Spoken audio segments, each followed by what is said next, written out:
Hello friends, welcome to Manohar Kumar study. दोस्तों, आज की इस वीडियो में हम लोग घनमूल निकालना सीखेंगे। तो चलिए हम लोग सीखते हैं। देखिए, घनमूल यहाँ पर लिखा हुआ है। इससे पहले हम सीखते हैं घन और घनमूल में अंतर क्या होता है। ठीक है, अब जैसे एक बात समझ लीजिए कि कोई संख्या 3 है। ठीक है, तो घन जो निकालिएगा ना, तो 3 के पावर में आपको 3 करना पड़ेगा। इसका मतलब क्या होता है कि इस संख्या का 3 बार गुना होगा। ठीक है, तो अगर हम 3 का घन निकालेंगे तो 3 गुने 3 गुने 3 कितना आ जाएगा? 3 3 9 3 27 आ जाएगा। ठीक है, तो 3 का घन कितना आया? 27 आया। अब उसी में अगर हम घनमूल निकालते हैं, घनमूल, तो इस 27 का मान लीजिए घनमूल निकालते हैं 27 के पावर 1/3। ठीक है, तो इसको हम लिख सकते हैं, ऐसे भी लिख सकते हैं 3√27। समझ गए? इसको हम ऐसे भी लिख सकते हैं। अगर इसको भी थोड़ा और हम बढ़ाएंगे तो 3 के पावर 1/3 भी लिख सकते हैं। ठीक है, और इसको थोड़ा और बढ़ाएंगे हम तो 3 के होल पावर गुने 1/3 भी कर सकते हैं, जहाँ ये 3 कट जाएगा और 3 के पावर 1 बच जाएगा। ठीक है, तो देखिए घनमूल का मतलब क्या होता है कि जो 27 यहाँ पर है वो कि कौन सी संख्या को 3 बार गुना किए हैं तो आपका 27 आया है, वही संख्या निकालना है। तो यहाँ पर 3 जो संख्या है उसको 3 बार गुना किए हैं तो आप 27 यहाँ पर आया हुआ है। तो घन मतलब होता है कि किसी संख्या को 3 बार गुना करना, और घनमूल मतलब होता है कि जो संख्या यहाँ पर है ऐसी कौन सी संख्या है जिसको 3 बार गुना करने के बाद संख्या आया हुआ है, वही चीज़ निकालना है। ठीक है, तो हमको एक घनमूल निकालना है, तो इसमें हमको इसका भी ज़रूरत पड़ेगा, इसलिए आपको हम समझा दिए। ठीक है, तो चलिए हम एक सवाल लेते हैं और उस सवाल को बनाकर आपको बताते हैं कि घनमूल कैसे निकालते हैं भाग विधि से।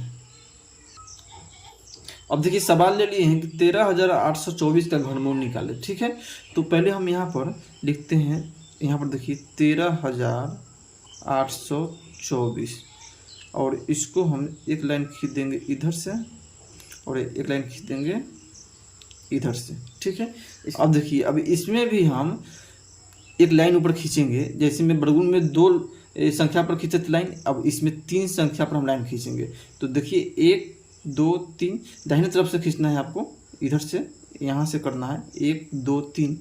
तो 3 संख्या पर एक लाइन खींच दिए और 2 संख्या पर एक लाइन खींच दिए। अब मतलब कि अब इसी 2 संख्या में आपको भाग लगाना है। ठीक है, 3 संख्या में आपको भाग नहीं लगाना है। तो अब देखिए यहाँ पर ऐसा कोई संख्या लिखेंगे जिसको 3 बार गुना करने पर 13 आ जाए। अगर 13 ना आए तो उससे कोई कम संख्या आसपास संख्या आ जाए। तो अब यहाँ पर देखिए, यहाँ पर 3 बार किया गया है वो गुना, तो अगर 2 का गुना करते हैं तो हम 3 बार तो 8 आता है, और 3 को गुना करते हैं 3 बार तो 27 आता है ना। तो हम 27 जो है 13 से ज़्यादा है और 8 जो है 13 से कम है, तो इसलिए हम 2 लिखेंगे। यहाँ पर 2 यहाँ लिखेंगे, 2 यहाँ लिखेंगे, और इसको फिर 2 बार यहाँ पर लिखेंगे। वर्गमूल में 2 बार लिखते हैं और घनमूल में 3 बार लिखते हैं। ठीक है, तो इसको यहाँ कर दिए, और अब देखिए 2 दूना 4 दूना 8, 8 यहाँ लिखेंगे और इसको घटा देंगे। घटाएंगे कितना बचेगा? 5 बचेगा। अब इसके बाद इस संख्या को यहाँ पर ला देंगे 8 2 4। ठीक है, इसको जोड़ेंगे 2 4 6। अब देखिए इस यहाँ पर एक संख्या आएगा और उसी संख्या से 3 बार गुना करने पर एक संख्या आएगा, यही ना होगा। लेकिन नहीं, इसमें थोड़ा सा अलग नियम आ जाता है और थोड़ा सा अलग इसका प्रोसेस करना पड़ जाता है। देखिए क्या करना पड़ता है।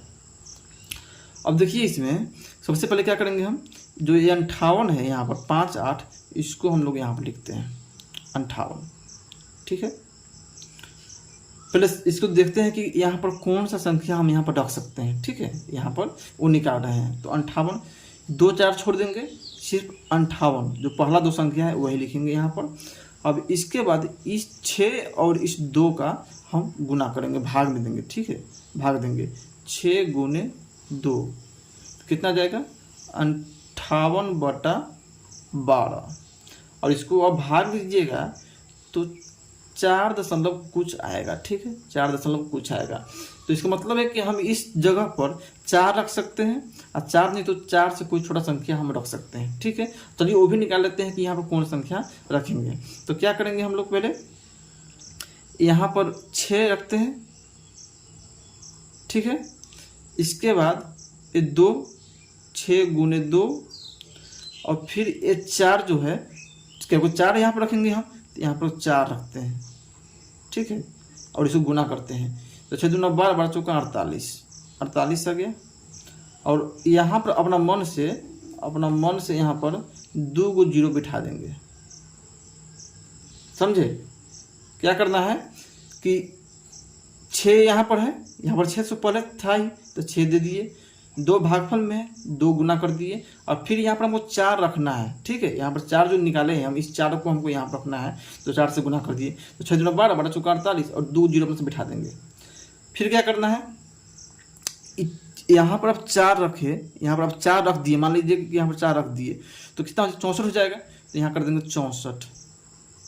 ठीक है, इसके बाद क्या होता है, रखने के बाद यहाँ पर संख्या 2 बार और लिखते हैं, तो 2 बार और गुना कीजिए, 4 गुने 4, और इसको अब थोड़ा सा देखिए गुना करके कितना आता है। अगर 64 में 4 से गुना करें तो 4 चौका 16 के 6, और 6 चौका 24, 1 25, 256 आया। ये दोनों गुना हो गया। अब फिर से 4 से गुना कीजिए, इसमें तो 4 से गुना कीजिएगा तो 6 चौका 24 के 4, हासिल 2, 5 चौका 20, 2 22 के 2, और 4 दूना 8, 2 10, 1024 आया। ठीक है, तो यहाँ पर लिखेंगे हम लोग, यहाँ पर लिखेंगे 1024। ठीक है, अब इसको जोड़ देंगे तो 4 आ गया। ठीक है, 2 आ गया, फिर 8 आ गया, और 4 1 5 आ गया। कितना आया, 58 से 24 आया। मेरा यहाँ पर कितना लाना है, 58 से 24 ही लाना है, तो हम यहाँ पर 4 लिखेंगे, यहाँ भी 4 लिखेंगे, और यहाँ पर लिखेंगे 5824। ठीक है, समझे, यहाँ पर 5824 आ गया, 5824 यहाँ पर आ गया।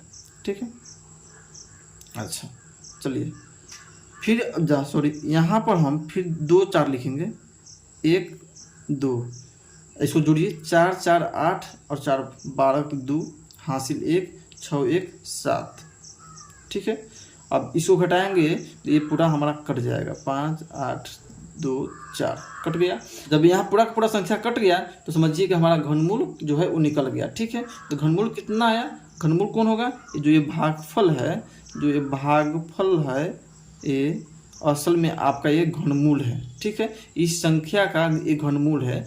क्या इसका मतलब कि अगर 24 को 3 बार गुना करिएगा तो आपका 13,824 आ जाएगा। ठीक है, अच्छा इसको एक और तरीका है कि मेरा घनमूल सही निकला है कि नहीं निकला है। तो जो भागफल का 3 गुना होता है, जो नीचे वाला संख्या यहाँ पर है जिससे भाग लगा रहे हैं वो होता है। तो अगर 24 को 3 गुना कीजिएगा, मतलब कि कहाँ लिखे, 24 को अगर 3 से गुना कीजिएगा तो 72 आएगा। ठीक है, देखिए यहाँ पर 72 है, तो मतलब कि आपका घनमूल सही निकला है। तो उम्मीद है कि घनमूल भाग विधि से आप निकालना सीख गए। और वीडियो भी आपको अच्छा लगा तो प्लीज़ वीडियो को लाइक कीजिए, कमेंट कीजिए, और हमारे चैनल को सब्सक्राइब जरूर कर दीजिएगा। जय हिंद, वंदे मातरम।